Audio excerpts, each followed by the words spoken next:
Let's talk The Bad Batch, Season 2, Episode 11, Metamorphosis. Go ahead, absolutely... Doug, after he just said he hadn't, so long ago. No, first of all, have we seen that monster before? Like, not that same monster. Yes. That monster was in the Clone Wars. Yep. I was just about to say that it was in an earlier season of the Clone Wars. I want to say like season 3 or 4, something like that. It was the monster that then Chancellor Palpatine decided he wanted captured so he could study. Yes, and he did end up asking to clone it. It's a Zillo beast. Yep. I made sure I wrote the name down because I wanted to remember. As soon as I saw it, I was like, wait a minute. That is what it is. You sneaky gentleman. You're sneaking in. Knows, Zillo beasts are very good about showing you plenty of homes that you want, but you cannot afford. That's only here on Earth. Yes, and Fatherly Fandom said, we never thought we'd get that story resolved. So it is nice they're picking up some of these plot threads from the Clone Wars, continuing them. That was a very nice. I was not expecting that in this episode, but man, this episode was, in my opinion, the best of season 2. I thought it was. I think it's taking us down for the last 5 episodes of this season, down the right path, and we're going to start getting some really focused episodes. I agree. When I was watching this episode, I didn't want it to end. I thought it was, just so well done, the entire episode. Like the part, even when they first saw the beast, and it was, approaching them, and then Tech got all the power turned on, and then you could see it, so they started firing at it, and he ran away. And then, all right, so I'm thinking, it's out of sight. They saw it run away. They're just going to, bring their defenses down. But they didn't. They stayed, stayed focused on it, and it came back. I don't know. That was kind of cool to me. It was very horror movie type of thing. I like the fact that its scales and its armor, it was so thick that normal weapons couldn't get past it, and I could see then, why that's something that Palpatine would be interested in, and why he would want to clone this. Because if you think about it, like, if he ever has to deal with any kind of an uprising, whether it be from any Jedi that escaped Order 66, or any clones maybe in a future episode that may want to create their own rebellion, maybe any Mandalorians. Having a bunch of Zillo beasts that can reflect laser bolts and a bunch of other weapons that everybody has, that's going to be his ace in the hole. Yeah, I think the reason he wanted to clone it was because of the armor. If he could build Stormtrooper armor a lot like the Mandalorian armor that could reflect lightsaber blades, that's going to help his, army against any Jedi. He never got around to that part. He did. No, he didn't. Which is nice because it shows that not all of Palpatine's plans always come, end up exactly where he wants them. He started something and it didn't go perfectly good, but I mean, he did enough. Yeah, with all that he did. Every Wilhelm scream that you hear in Star Wars, the it's going to end up that Thrawn puts it all together finally after 40 years of research. Oh, I could see that. That's a good theory, Dave. Are you saying that we are going to get payoff from the Bad Batch in The Mandalorian and Ahsoka coming to Disney Plus? I'm saying that would be excellent if that happened, yes. It would be. That would be phenomenal. Absolutely phenomenal. Absolutely. Fatherly Fandom, you take your drink too.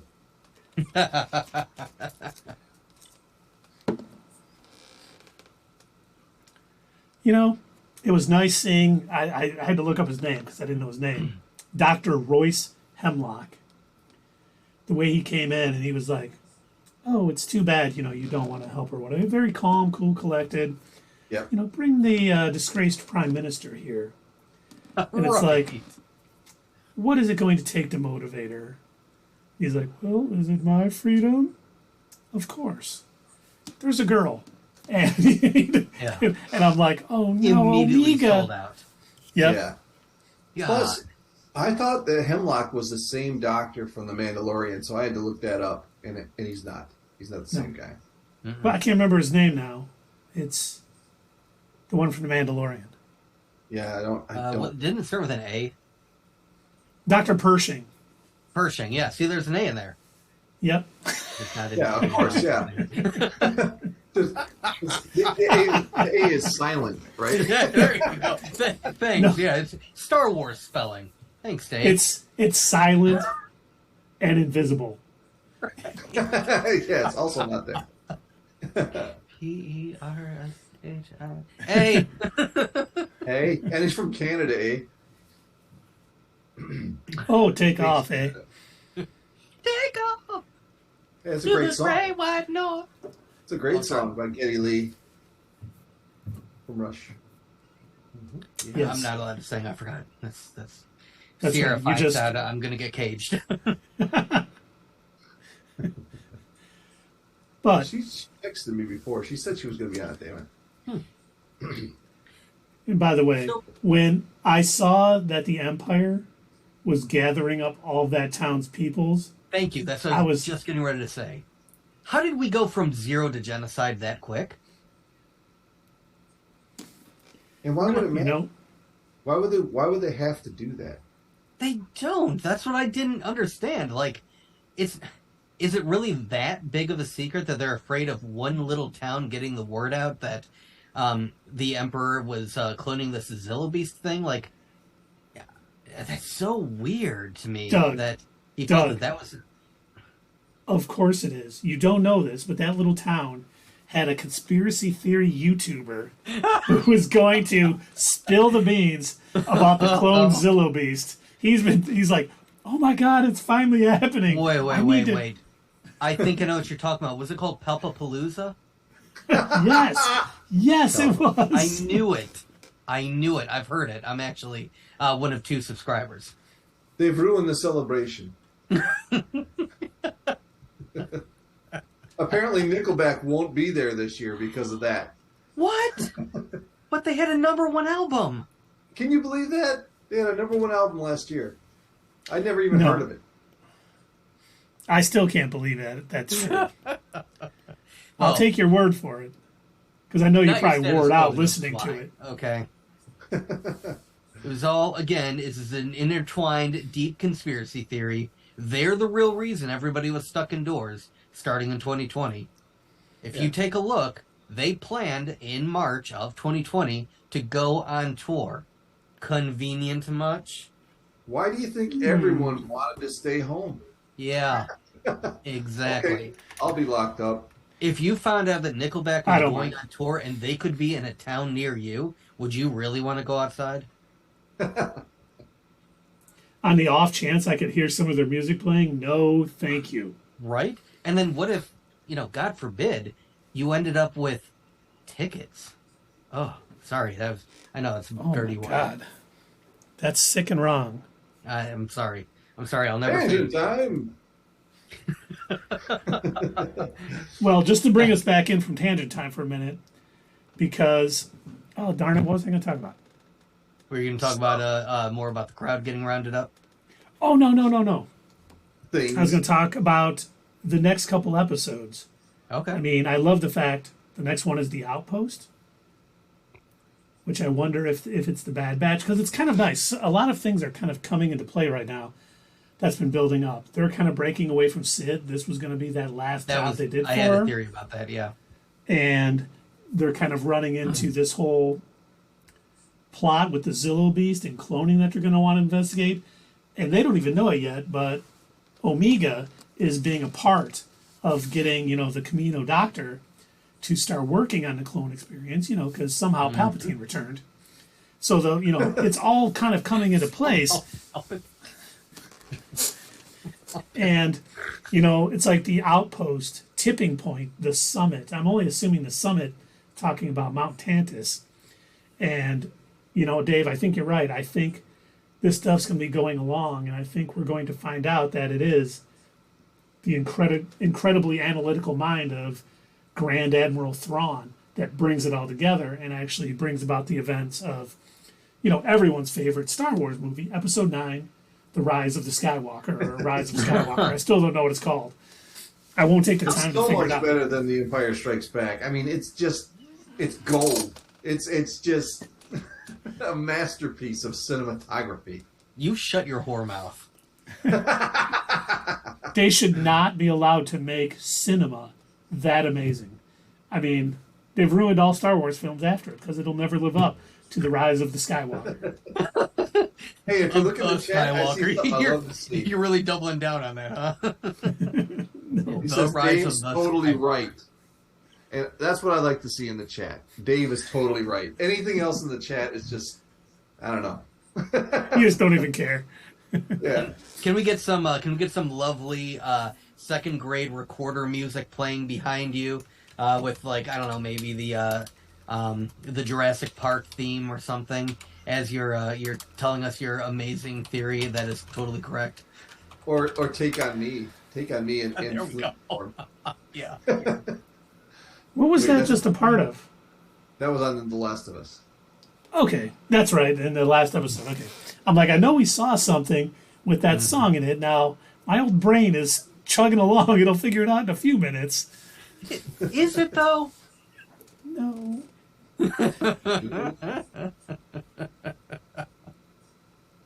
Now, see, I love the chat tonight. We should put that somewhere on our YouTube as well.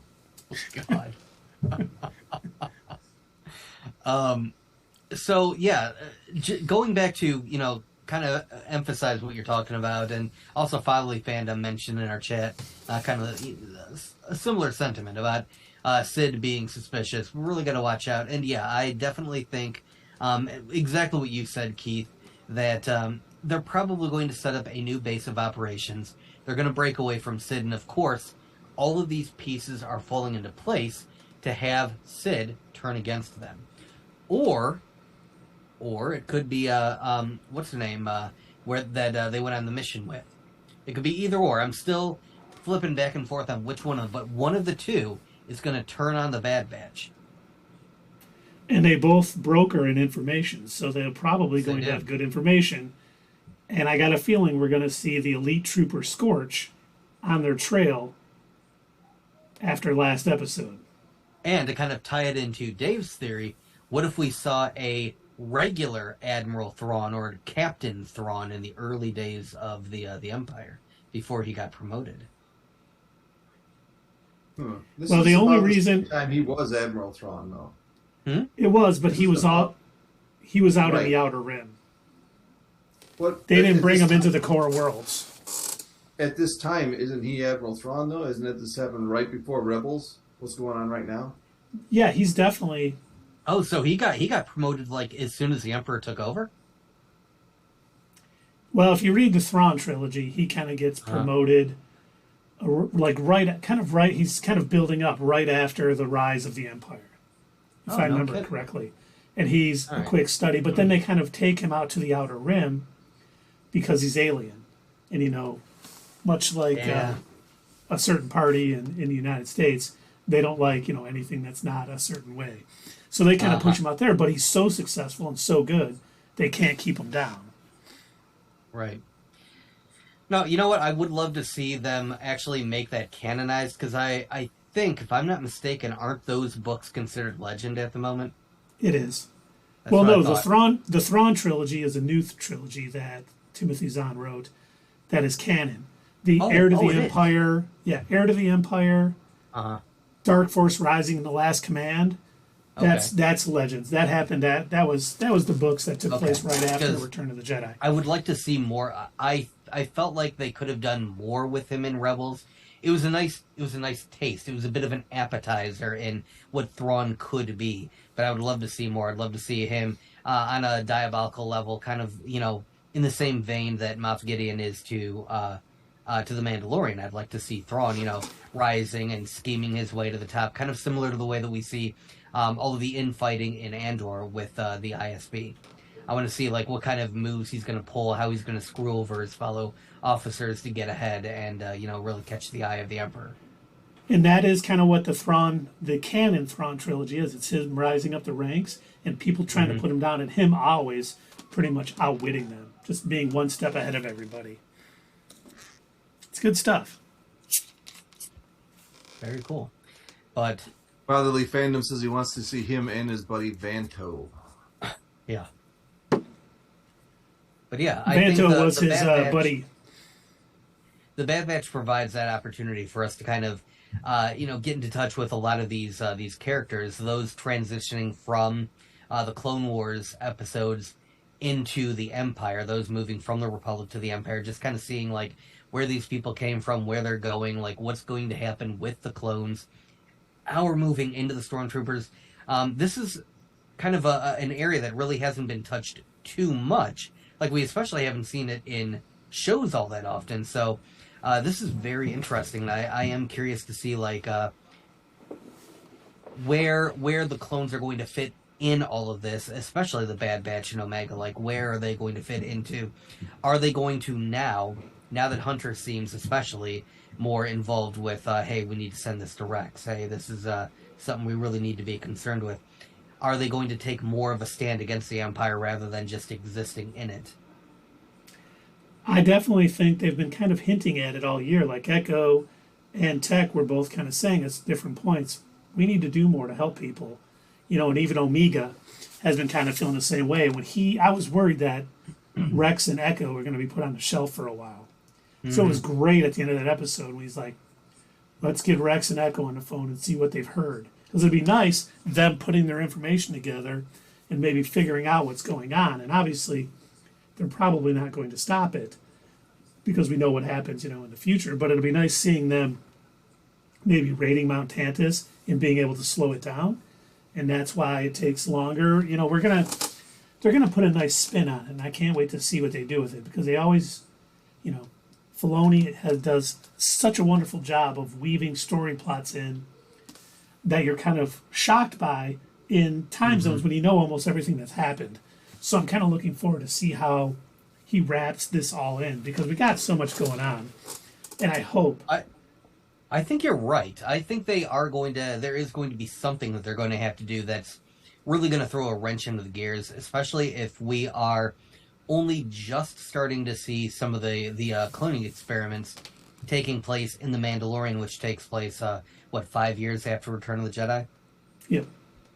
So that tells me that, obviously, this has been taking some time. Something must have happened if he started his plans all the way back, like, in the beginning days of the Empire, and they didn't get around to it until after his death, like making the first, warped Snokes and everything, then, yeah, something had to have happened. Well, and it's probably, we know, once again, Omega being the key. Omega. 100%, oh, sorry, yes, Omega. Omega being the key, she's got to be Force sensitive. She is the first successful clone to have midichlorians.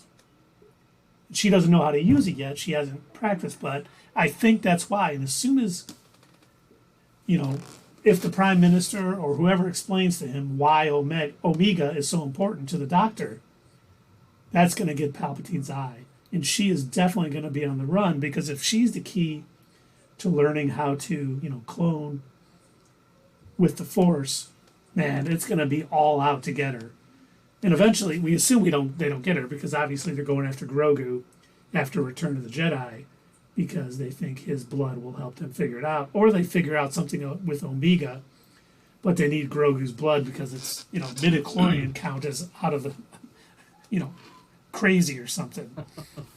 Well, I guarantee you there's one thing they didn't say, and that was get Rex on the phone. No, I'm pretty sure that line was said word for word. Because Keith just said, we'll get Rex on the phone. Yeah. Yeah. He said that. Go back and watch. I wrote it down. Okay. He specifically said, dial 248-701. Get Rex on the phone. 234. Here's 2 quarters. That's right. U.S. American currency quarters to use the phone. And then get Rex on the phone. Those are the words. That's amazing. Yeah. Pick up the old telephone. Yeah. Not only that, Rex at home, he's got one of them rotary phones. So he does. I was just going to say. He can't dial it back. Now, just to have some fun, I'm going to take us into tangent time because my father worked for Michigan Bell for 35 years. So we had tons of phones growing up, a lot of them rotary. And took my daughter, who's now 14, this was a long time ago. This was probably 6 or 7 years ago. It was pre-Sully. So it was a while ago. And we had a rotary phone down in my mom's basement, like sitting on a table. It wasn't plugged in or anything. And I will never forget this. My daughter was like, "What's that?" I'm like, "Oh, that's a phone we had growing up." And she goes, "You guys had to carry that around everywhere?" Oh, you poor sweet child. Oh. Kids today, they just don't even realize how easy they got it. Right? They really don't. Now I'm gonna pull a move on you guys. So just kind of one up on that. You know, I didn't get my first cell phone, gentlemen, until I was 18. Really? Yeah. You know when I got my first cell phone? When? I was like 20, but it was a car phone, and you had to plug it into the lighter. Okay, and we had a car phone, but I don't consider that a cell phone. Okay. But yeah, my mom got a car. I don't remember. We didn't have it for very long, but she had a car phone installed in our van, and it actually came in handy because we got into an accident, and she was able to use the car phone to, you know, call the police and everything. Those bills were expensive, man, and yeah, I had to have this like stupid big antenna on top. Yeah, I bought a car and they gave it to me with the car. They were trying to get rid of them, you know, like, hey, let's get everybody a car phone. And it was like a $40 bill for like 2 phone calls I made. It was horrible. But yeah, I got my first cell phone when I was it was a pay as you go, one of those where you have to get, like, you know, the phone card things. I got it from Radio Shack. Are those even still around anymore? I don't think so. But yeah, I got it from the Radio Shack in Westland Mall. You know, I've been there many stores times. in it. Oh yeah, yep. That's definitely not there anymore. Right. Got it from there, and yeah, I had to re-up the minutes. It didn't have a whole lot going for it. It was literally just a phone. Like, oh, and if I was anywhere where there might be you know, a tree or a cloud or anything that might offer bad reception, I literally had to pull the antenna up, and I had to raise the antenna on my phone in order to get it to work. Yeah. Actually get a better signal. And then I had a certain number of minutes, and then when I wanted to you know, talk to this girl that I was dating more, I had to go and buy another card and re-up my minutes. Yeah, Fatherly Phantom got his in the Navy. I didn't know they allowed cell phones on ships. I did not have. Oh, and Emperor Palpatine voice. Sierra got hers at 13. I got my first cell phone, I think I was about 30, 31. Holy moly. I used my hatred for my phone. I telecommuted Order 66 to all of my clone troopers. First, I had to enter the area code. It was quite... I used the dark side of the Force. It offered many things that were unusual. The dark side of the phone? And they didn't have texting back then. And when they first had texting, you had to... You didn't have... you had to dial the... like if it was in E, you had to hit the 3 button 3 times to get the E. Oh my god, that was terrible. Yeah, texting on the flip phones was the absolute worst. Oh my, yes, it was deliciously evil. I had so much anger attempting to send a textual message with my phone. Sierra sent an absolutely. Absolutely. But I would start every phone call by asking the same thing. Have you ever heard the tale of Darth Plagueis? Well, of course I haven't. What do you think I am? Some sort of Sith Lord? Come on, Emperor Palpatine. Can I call you Shiv? Whatever your name is. I don't really care. Please don't. Call him Papa Palpatine. I will accept Papa Palpatine. Just so you know, I don't think Tundra Walker's showing up today. His kid's home from college for the week, and he wants to spend time with him. What's wrong with people these days? You don't want to join our stream because your kid's home? Unbelievable. Good. I sense your anger, Gilbert. I feel your hatred. Use it. Strike me down. End this voice. And take over as the master of the Sith. Embrace the dark side. Strike you down? You want me to, roast you? Emperor Palpatine walks in a bar. No, I better not tell that joke.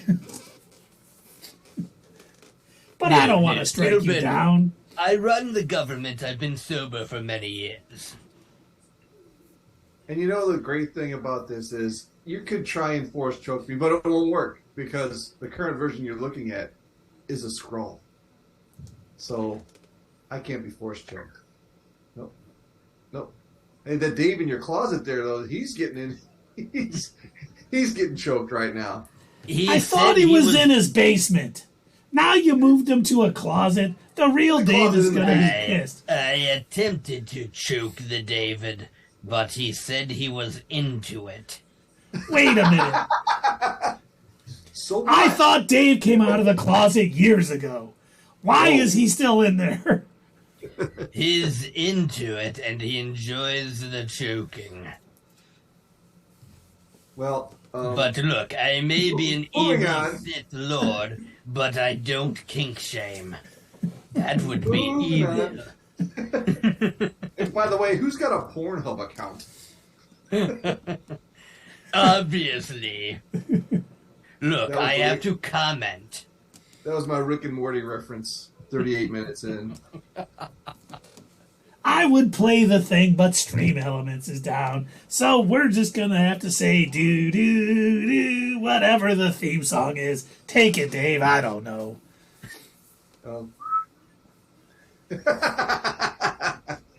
Well, let's get back to the show. Sure, that's right. I need Omega for my very, very long, drawn-out cloning experimentation. Because somehow I'll return. I don't quite know how yet. Something dark side. That is a Family Guy reference that Followy Phantom just asked for. I think he said family show, guys. We were getting off track with all your King Dave, and he said this. The only question I have, is Omega going to build those ships on Exegil 2? How did you get so many ships? It's crazy. It's like you had a double the fleet of any other time. Look, Gilbert, didn't you see all of the people that were applauding me when I did my really cool, awesome lightning trick? It was really awesome, and only cool dudes do it. I remember when you were frying poor Mace Windu, and you're like, ultimate power! Yes, I knew. It was very awesome, very cool. Only really rad dudes have lightning powers like mine. Star Killer. That's very true. Time's up. And Keith, you got like 30 seconds.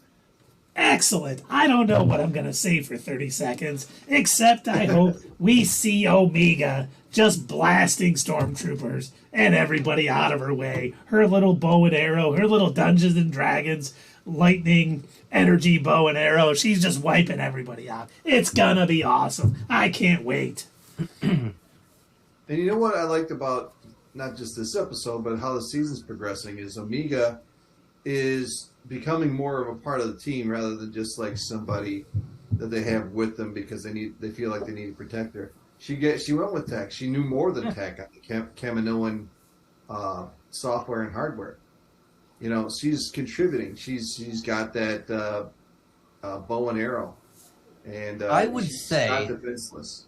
I think Dave Filoni and company, I think they learned from working on Rebels, and I think they realized, look, we cannot have Omega be the annoying kid for, you know, like 4 out of 6 seasons. We'll make it for like the first season. She can have her little whiny moments, but then after that, she's got to chill out. She's got to be part of the team. She's got to become more proficient. We need to make sure that we're mentioning it, that we're showing it, that she becomes, good at flying, good at shooting her bow and arrow. That they actually, she isn't just. They're not just saying she's part of the team. She's actually proving that she's a valuable member of the team. And that's when people had problems. That's why people had problems with Rey. You know, because it seemed like she just snapped, hit a switch. She went from being on the planet not knowing anything to knowing everything. That's what everyone's problem with her was. They're not doing that. Obviously, they have a lot more time to develop her on a TV show, Omega, that is. But I think they had the same problem with Ahsoka at first. Like, in the first season, she was kind of whiny. And then they took her in a different direction. And now she's one of the best Star Wars characters there is. I mean, I like her. I like Obi-Wan is one of my favorites, and Luke, of course. Well, and the good thing what I like, one of my favorite things that they're doing in the Bad Batch is not every mission is successful. You know, they were supposed to get that war chest, and they didn't. We're going to get the war chest, Rika. It was like, okay, we can't do it. We got to get back out of here. You know, our lives are more important or whatever. And they do a good job of, hey, not every mission is going to be successful. We're going to fail, but we're going to learn from that. And they have the time to do it. So it's great that they're capitalizing on that time they have, because they're definitely making these characters who I wasn't very fond of when they showed up in that last season of the Clone Wars into characters I absolutely adore now. You what adore them? Absolutely adore? I do. So you're talking about the Martez sisters?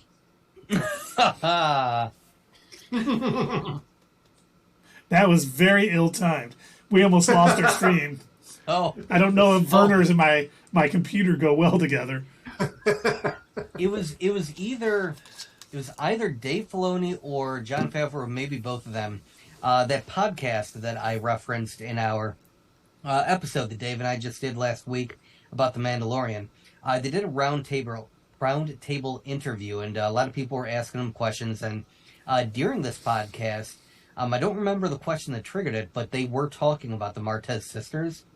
And while I didn't care for any of their arcs really, when they showed up in the Bad Batch and when they showed up in the last season of the Clone Wars, didn't really do it for me. But I understood what they were trying to go for. They were explaining their reasoning behind introducing them and having them be with Ahsoka was to allow her the opportunity to learn what the rest of the galaxy was like outside of what the Jedi had taught her. Because she had been so sheltered and learned only what she saw from the point of view high above on Coruscant. She'd never seen things in the inner core, and that's what would eventually drive her to fight so hard to be a part of the rebellion. Yeah, you know what my favorite indebted to everybody. You know what my favorite arc of the Martez sisters was? When they stopped showing up? When the Bad Batch landed at the garage and they weren't there. They're gonna have a trilogy of movies just for them, just because you're saying all this. Yeah, I know. Rian Johnson is doing in the chat. Exactly. They wanted an on-the-ground perspective. They wanted to give Ahsoka that opportunity to kind of see how other people live, and and it was also nice to hear early on that these sentiments about how people felt about the Jedi and how they. And we even heard this mentioned in Tales of the Jedi. I keep confusing Visions and Tales of the Jedi. Yeah, in Tales of the Jedi, we heard this going back to like the missions of Dooku, how many of the populace in the galaxy, they felt that the Jedi served the Senate, not the people. Yeah, we had the one perspective that George Lucas gave us. We didn't have the perspective of the common people, Correct. which is another reason I like Andor so much. Yeah. Andor And really it definitely did that it well. goes to show why people like Han Solo and others would consider, even though the Jedi, from our perspective that we had seen anyway, they were very prominent and everybody should have known about them. But of course, we only ever saw stories about the Jedi. We never really saw a whole lot of stories where they probably didn't show up to every planet. They weren't there to solve every issue. So a lot of people either thought that they were ineffective or didn't believe that they actually could do anything and didn't think that it's just some hokey religion. They can't really do things. It's all fake. You talking about those youth pastors that show up in their robes and settle arguments? Yeah, okay, they have laser swords. Sure. They can move things okay. with their mind. Right. Go drink some more. Maguire showed up? Is that what you're saying? You look like a youth pastor? No, yeah, Tobey Maguire. Yeah, yes. Yeah, there we go.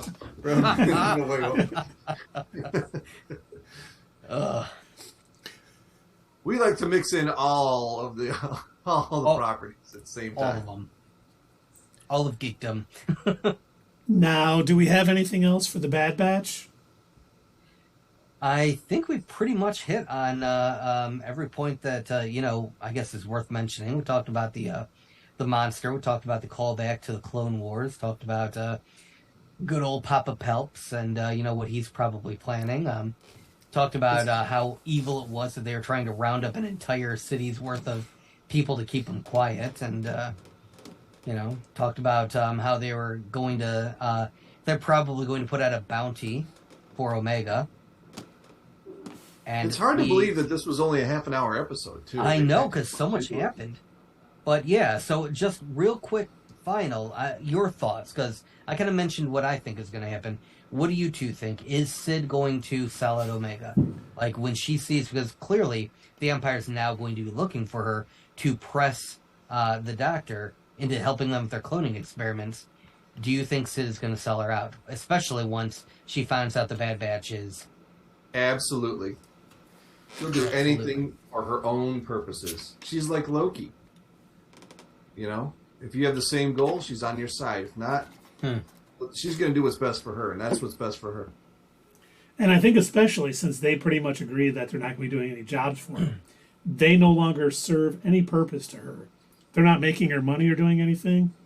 So I think they're definitely going to be turned in. She's going to find out some information on them, be able to track them somehow, and she's going to let the wrong people know where they're at. And that's definitely going to get some people on their tail. And I was going to say, there's probably going to be a couple of bounty hunters that might show up.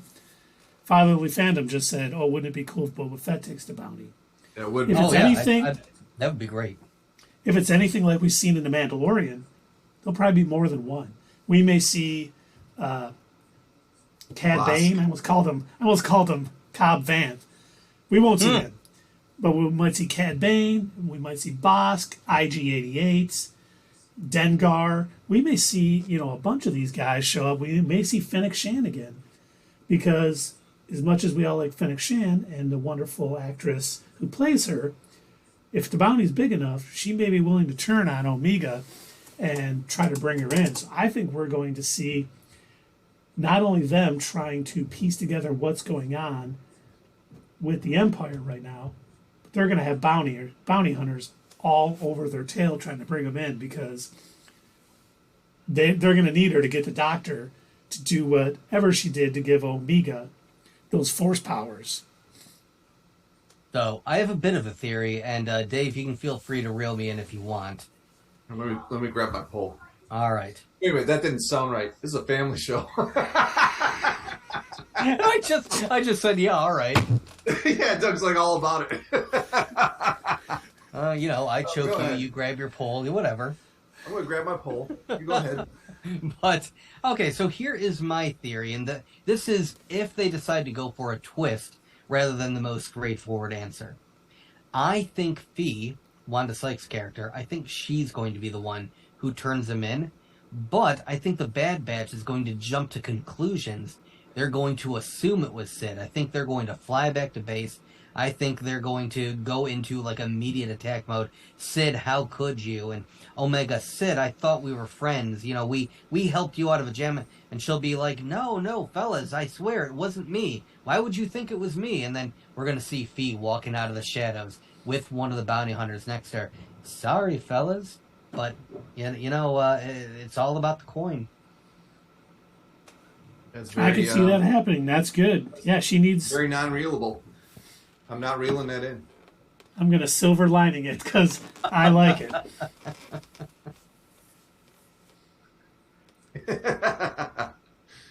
Fishing pole, not my regular pole.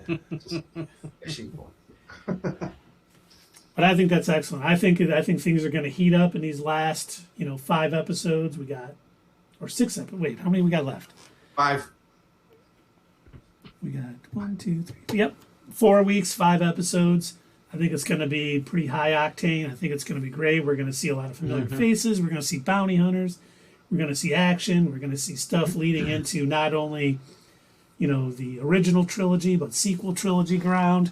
And I am all for it because I am shocked. I was talking to my boss. We went to Florida together. And before we flew out, I had watched The Mandalorian. I got up at 4 a.m., watched The Mandalorian. And he goes, oh, did you do it for the Bad Batch too? I go, I did, but I don't normally. I was up, so I watched it. But I don't normally have to because it's like I can go online after any Bad Batch episode and there's almost no talk about it that I see. Mm-hmm. Where as soon as the Mandalorian episode drops at 3 a.m., there's spoilers all over everywhere. So I wish there was more love for the Bad Batch because I think they do a great job. This is really fantastic, Star Wars television. It's not as good as The Mandalorian, not as good as Andor, but it is well done. It is good, and it also... Well, I didn't think it was going to be as good as the Clone Wars, but it's starting to shape up that way. It is. I was going to say that as well. It has potential. I think that's its biggest strength. Is again going back to what we were saying, how there's so many gaps that they can fill in, so many stories that haven't been told before that they can now tell in this time period that really hasn't been touched on that much outside of a few novels here and there, maybe a couple of comic books, but like from very specific perspectives. This is nice, to find out, hey, what exactly did happen to the clones after Order 66? When did it transition to Stormtroopers? Like, what was going on during that time period when the Empire was first, in its early days? And so it carries with it a lot of storytelling potential, and it can do a lot. It may have struggled a bit at first here and there, but it's good. It's getting even better.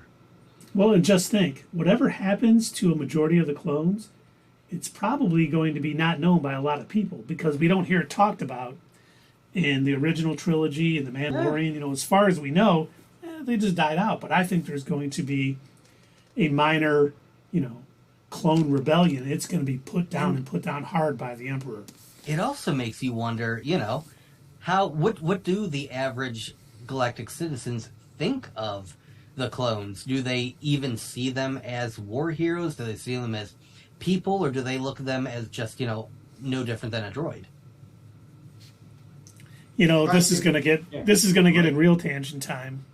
Yeah, go ahead, Dave. No, I just think he's right. They're just going to look at him as a commodity, not as people, not as living things. There was a run on Superman when they were talking about Krypton prior to it exploding, and they had mastered cloning technology. But what they did is they would clone people and use them for organs if they needed them. So they would clone Doug, clone me, or clone Dave. And if my liver went bad, for whatever reason, I would have a clone with the liver in it that fits me, and they put it in. And then there was a whole bunch about clone rights, and, we shouldn't do that. That's wrong to just clone, even though it's a clone of somebody else, they have rights. It was a really interesting story.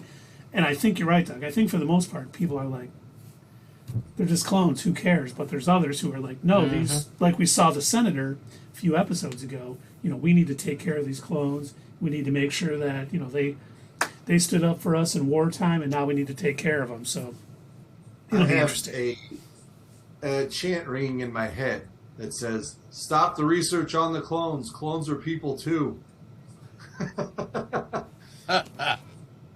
And actually, I didn't make that up. I stole that from an album called "The Maggots" by what was the name of that band? I don't know. They're a punk band, but anyway, that was a deep cut. I thought I'd throw it out there, but that fit exactly what you were saying. You're having protests to say that they're living beings. Don't kill them. Yeah. Yeah. And Fatherly No, that Fandom is- says season 2, that's when they usually take off. That's true. Dave Filoni has this sort of style of season 1 being good, and then season 2 starts ramping up into 0 to 50 in no time. So See, I was I can't getting wait. worried with the number of filler episodes that the Bad Batch had this season. I was like, oh man, what are they doing? Okay, we've had how many failed treasure hunt things? Now we're on a friggin' racetrack. What is even going on? And then all of a sudden they hit us with those that conspiracy episode, the one the dual one, and I was like, oh, okay, wow, all right, this is pretty know what? sweet. I think those filler episodes are going to end up being something that just we didn't know about at the time. Something they do down the line and reference later, and be like, oh my god, that's why they did that. Well, yeah, okay. So I'm not saying that they don't, because they definitely do. Like, for instance, the treasure hunt episode with the war chest. That one obviously let us know that it reminded us that even though Dooku was struggling, right? He was struggling between the light and the dark side, and he had the potential to turn back to the light. At the end of the day, he was so warped by Palpatine that he was stealing from his own people, and he was really ruining this world. And so it was good for that. It let us know what was going on with the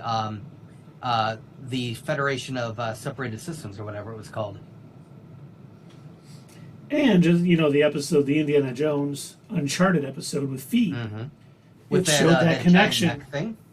Yeah, but we're gonna see when Doug's theory comes true, and she steps out of the shadows, and I'm the one who turns you in, guys. We'll have that relationship between them, so it's not just some random character. Right. We'll have met her, and even though they seem a also, little filler while watching them, with the race car one, Yes, exactly. it's letting us know that Sid could have the potential to turn on them, but at the end of the day, I don't know that she will. Also, same with the blow up chemical or whatever. Again, it's really establishing, it's driving home that Sid isn't the greatest person. And so but I she think does have a good relationship with Omega, and they've She hinted does. at that a lot. That she can stay behind, I'll take care of her, and she seems to get along with her. And I think that's going to be, if Doug's theory is true, and of course it is, because we're always 100% right. Always. It's going to be because of her relationship with Omega that she doesn't turn him in. Okay, now I think we're done with Bad Batch, but before we go into The Last of Us, we got a little tidbit of news that we talked about last week. That's supposedly going to be mentioned at Star Wars Celebration in April about we talked about this last week about the Luke, Leia, and Han movies. the last week was a very long time ago. It seemed like forever. But I found out something else, and the reason I want to talk about it is there is going to be a special guest at Star Wars Celebration in April. And I'm very excited about this.